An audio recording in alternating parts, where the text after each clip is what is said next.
একটি আয়তক্ষেত্রের কর্ণ 10 সেমি এবং তা আয়তক্ষেত্রটির একটি বাহু দ্বিগুণ হলে আয়তক্ষেত্রটির ক্ষেত্রফল কত? তাহলে এক্ষেত্রে আমাদের কি করতে হবে? কর্ণ বলেছেন, আমি তো জানি না, দুটো বাহু ধরবো এ, দৈর্ঘ্য এ আর প্রস্থ হচ্ছে বি। তাহলে কর্ণের সূত্র কি হয়? দৈর্ঘ্য স্কয়ার প্লাস প্রস্থ স্কয়ার সমান কত? 10। তাহলে বা বর্গ করলে উভয় পাশে এ স্কয়ার প্লাস বি স্কয়ার সমান 10 স্কয়ার মানে 100। এবারে বলেছে তারপর আয়তক্ষেত্রের একটি বাহু দ্বিগুণ কর্ণটা, তাহলে একটি বাহু আমি বি সমান ধরে নিলাম 5, কারণ 5-এর দ্বিগুণ মানে 10 হয় কর্ণ। তাহলে বির জায়গায় আমি 5 বস করে দেবো, এ প্লাস 5 স্কয়ার সমান 100।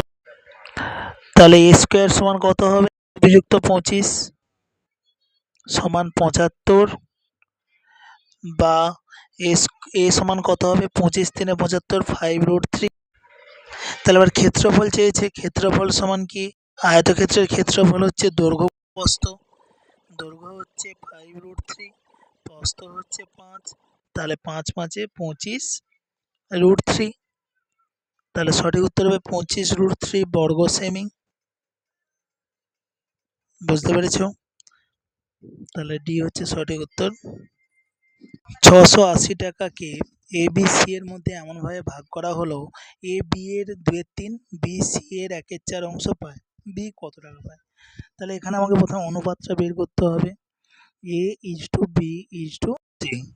এখানে কি বলেছে? এ বি এর হচ্ছে 2/3, আর হচ্ছে কি বলেছে?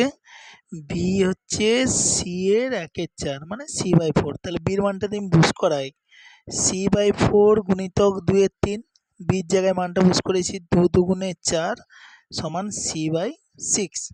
বুঝতে পেরেছ? তাহলে এ সমান পেলাম c/6, বি সমান পেলাম c/4, বি বলতে সি। তাহলে 1/6 ইজ টু 1/4 ইজ টু 1। 6 আর 4 লসাগু করলে কত হয়? 6 আর 4 12, তাহলে 6 2 12, 4 3 12, 12 একে 12। বুঝতে পেরেছো? তাহলে এবারে কি চেয়েছে? বি কত টাকা পাবে? বি সমান কত? 3। তাহলে বি পাবে কত? 3 বাই সবগুলো যোগ করতে হয়, 2 আর 3 যোগ করলে 5 আর 12 যোগ করলে 7। কত টাকার মধ্যে? 680 টাকার মধ্যে।